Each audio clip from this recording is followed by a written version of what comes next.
दोस्तों, गीता नाम की एक शिक्षिका थी जो कि एक प्राथमिक स्कूल में 5वीं कक्षा की क्लास टीचर थी। दोस्तों, उस शिक्षिका की एक आदत थी कि वो हमेशा अपने क्लासरूम में आते ही क्लास के सभी बच्चों को लव यू ऑल बोला करती थी।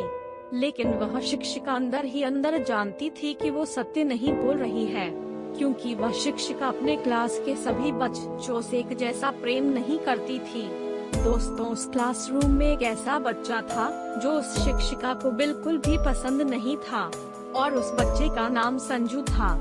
संजू हर रोज बहुत खराब स्थिति में स्कूल में आ जाया करता था, यानी कि संजू के बाल हर रोज खराब होते थे, शर्ट के कॉलर पर मैल के निशान और उसके जूतों के बंद हर दिन खुले हुए रहते थे। पढ़ाई के दौरान भी संजू का ध्यान कहीं और ही रहता था। जब उसकी मैडम उसको डांटती थी तब वह चौंक कर उन्हें देखता था, मगर संजू की खाली खाली नजरों से यह साफ पता चलता रहता था कि संजू शारीरिक रूप से क्लासरूम में उपस्थित होने के बावजूद भी वह मानसिक रूप से कहीं और ही है, यानी कि प्रेजेंट बॉडी अपसेट माइंड।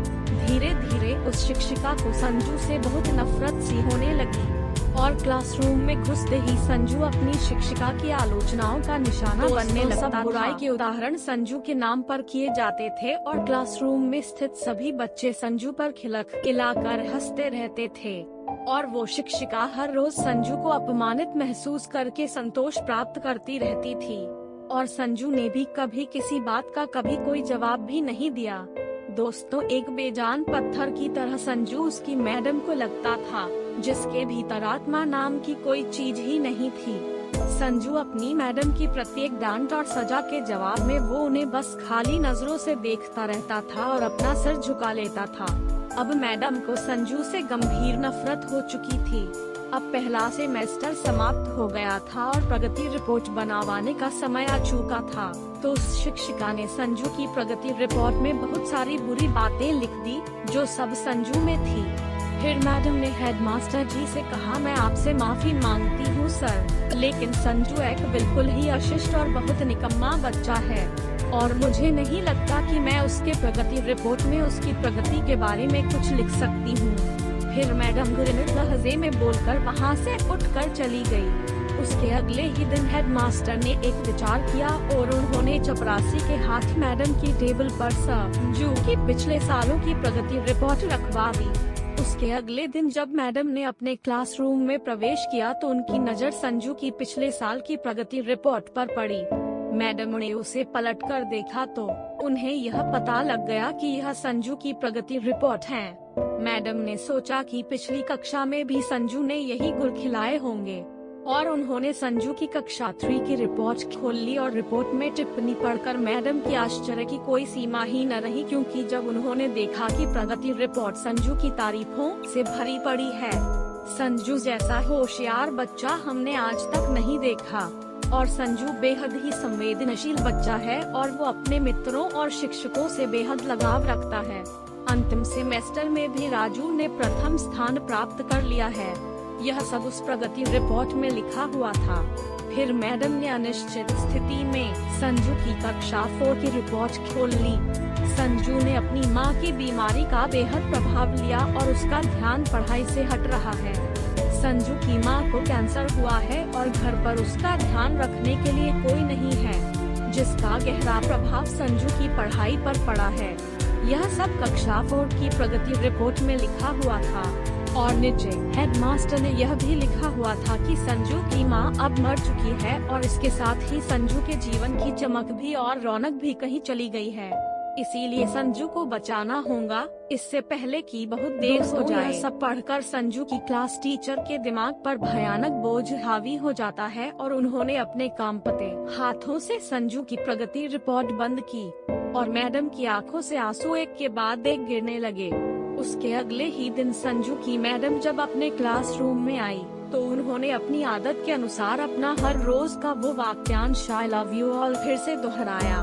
लेकिन मैडम आज भी जानती थी कि वो झूठ बोल रही हैं, क्योंकि इसी क्लासरूम में बैठे हुए एक उलझे बालों वाला बच्चा यानी कि संजू के लिए जो प्रेम वह आज अपने दिल में महसूस कर रही थी, वह क्लासरूम में बैठे हुए बाकी बच्चों से बहुत अधिक था। मैडम ने पढ़ाई के दौरान रोजाना दिनचर्या की तरह संजू पर एक सवाल दागा और हमेशा की तरह संजू ने अपना सिर नीचे झुका लिया। जब कुछ देर तक मैडम से कोई डांट फटकार और उसके सहपाठियों से हंसी की आवाज उसके कानों में न पड़ी, तो उसने अचंभे में अपना सिर उठाकर मैडम की ओर देखा। अप्रत्याशित उनके चेहरे पर आज कोई क्रोध या द्वेष का भाव नहीं था, बल्कि आज वह मुस्कुरा रही थी। उन्होंने संजू को अपने पास बुलाया और उसे उस सवाल का जवाब बताकर जबरन दोहराने के लिए कहा। संजू को 3-4 बार आग्रह करने के बाद अंततः संजू बोल ही पड़ा और उसके जवाब देते ही उसकी शिक्षिका ने न सिर्फ खुद खुश होकर के तालियां बजाईं, बल्कि अपने क्लासरूम में बैठे हुए सभी बच्चों से भी तालियां बजवाई। इसके बाद यह तो हर रोज की दिनचर्या बन गई। संजू की शिक्षिका हर प्रश्न का उत्तर अपने आप बताती और फिर उसकी खूब सराहना और तारीफ भी करती। अब प्रत्येक अच्छा उदाहरण संजू के कारण दिया जाने लगा। अब धीरे धीरे पुराना संजू सन्नाटे की कब्र फाड़ कर फिर से बाहर आ गया। अब मैडम को प्रश्नों के साथ साथ उत्तर बताने की जरूरत नहीं पड़ती थी, क्योंकि अब संजू बिना किसी त्रुटि के उत्तर देकर के सभी को प्रभावित करता था और नए नए प्रश्न पूछकर क्लास में से सभी बच्चों को भी हैरान करता था। दोस्तों, अब संजू के बाल अब कुछ हद तक सुधरे हुए होते थे, कपड़े भी काफी हद तक साफ सुथरे होते थे, जिन्हें शायद वह खुद धोने लगा था।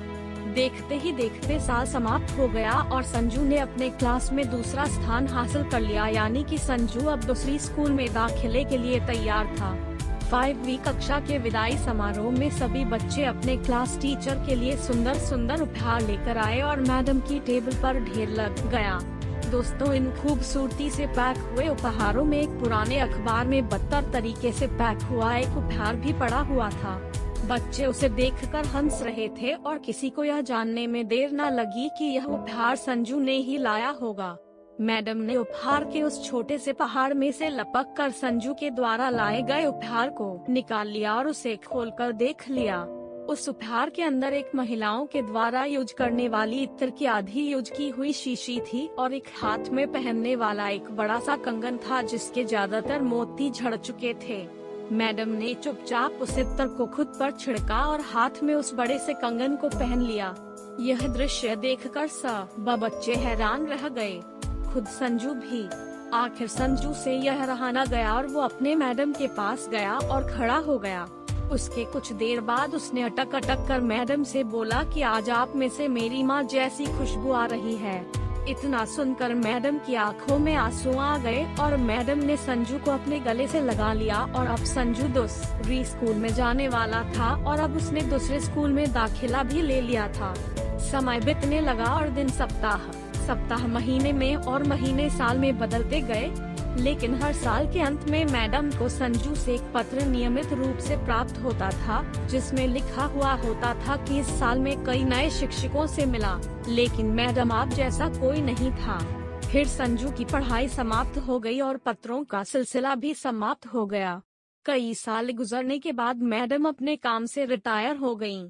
एक दिन मैडम के घर अपनी मेल में संजू का पत्र मिला, जिसमें लिखा हुआ था, मैडम इस महीने के अंत में मेरी शादी है और आपके बिना शादी की बात भी मैं नहीं सोच सकता। एक और बात, मैं अपने जीवन में बहुत सारे लोगों से मिल चुका हूँ, पर आप जैसा कोई नहीं मिला। आपका डॉक्टर संजू। उस पत्र के साथ में विमान से आने जाने का टिकट भी उस लिफाफे में मौजूद था। मैडम खुद को हरगिज न रोक सकी। उन्होंने अपने पति से शादी में जाने की अनुमति ली और वह संजू के शहर को जाने के लिए रवाना हो गयीं। शादी के दिन जब वह शादी की जगह पर पहुंची तो वह थोड़ी लेट हो चुकी थीं। उन्हें लगा कि शादी का समारोह तो समाप्त हो चुका होगा, लेकिन यह देखकर उनके आश्चर्य की सीमा ही न रही कि शहर के बड़े डॉक्टर, बिजनेसमैन और यहाँ तक कि वहाँ पर शादी कराने वाले पंडित जी भी थक गए थे कि आखिर शादी में ऐसा कौन आना अभी बाकी है। लेकिन संजू विवाह समारोह में विवाह के मंडप के बजाय गेट की तरफ टकटकी लगाए अपने मैडम के आने का इंतजार कर रहा था। फिर सबने देखा कि जैसे ही एक बूढ़ी औरत ने गेट से प्रवेश किया, संजू ने उनकी ओर लपका और उनका वह हाथ पकड़ा जिसमें उन्होंने अभी वह कंगन पहना हुआ था और उन्हें सीधा मंच पर ले गया। संजू ने अपने हाथ में माइक पकड़कर कुछ यूं बोला, दोस्तों आप सभी हमेशा मुझसे मेरी माँ के बारे में पूछा करते थे और मैं आप सबसे वादा किया करता था कि जल्द ही आप सबको उनसे मिलाऊंगा।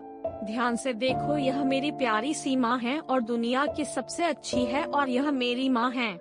मेरे प्यारे दोस्तों, दिल को झकझोर देने वाली यह कहानी आपको कैसी लगी, यह हमें नीचे दिए गए कमेंट बॉक्स में कमेंट करके जरूर बताइए।